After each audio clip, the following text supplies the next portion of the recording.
Hi అండి. Welcome to Ramya స్వచ్ఛలు. మనలో చాలా మంది కూడా ఈ సీజనల్ ఫ్లూ వల్ల సఫర్ అవుతూ ఉంటామండి. దగ్గు, జలుబు, జ్వరము ఇలాంటి చిన్న చిన్న వాటికి తరచూ సఫర్ అవుతూ ఉంటాం. అలాంటి వారందరూ కూడా బచ్చల కూరని తీసుకుంటే వాటిలో ఇమ్యూనిటీ బూస్ట్ అయ్యి ఎలాంటి సీజనల్ ఫ్లూకి ఎఫెక్ట్ అవ్వకుండా హెల్తీగా ఉంటామండి. ఇంకెందుకు ఆలస్యం, ఎలా చేయాలో చూద్దాం రండి. ఒక కుక్కర్ తీసుకొని ఒక కప్పు పెసరపప్పు వేసుకొని 5 నిమిషాల పాటు ఫ్రై చేసుకోవాలి. ఇలా ఫ్రై అయిన దాన్ని వాష్ చేసుకొని కట్ చేసి పెట్టుకున్న ఉల్లిపాయ ముక్కలు, పచ్చిమిరపకాయ ముక్కలు, బచ్చల కూర ఆకును వేసుకోవాలి. ఇందులోకి ఇంకా సన్నగా కట్ చేసుకున్న కరివేపాకు, కొత్తిమీర కూడా వేసి కొంచెం చింతపండు పెట్టుకోండి. ఇందులోకి కొంచెం పసుపు, ఒక అర స్పూన్ వరకు కారం వేసి ఒక గ్లాసు వాటర్ పోసుకోండి.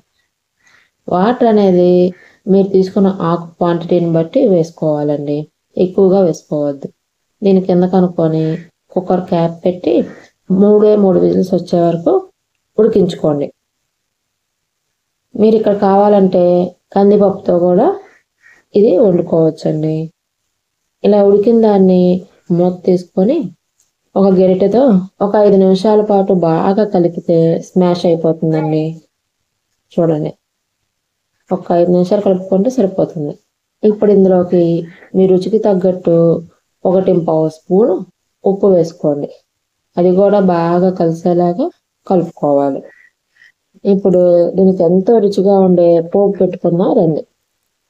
ఒక కడాయి తీసుకొని అందులోకి ఆయిల్ వేసుకోండి.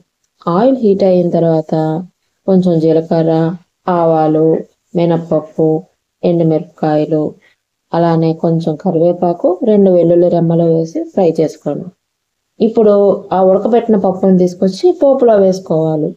మనం జనరల్గా పప్పుకి పోపు అనగానే పోపుని తీసుకెళ్ళి పప్పులో వేస్తూ ఉంటాం. అలా కాకుండా పప్పునే తీసుకొచ్చి పోపులో వేస్తే చాలా రుచిగా ఉంటుందండి.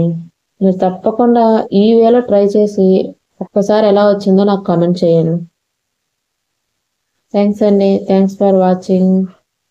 Like, share, subscribe.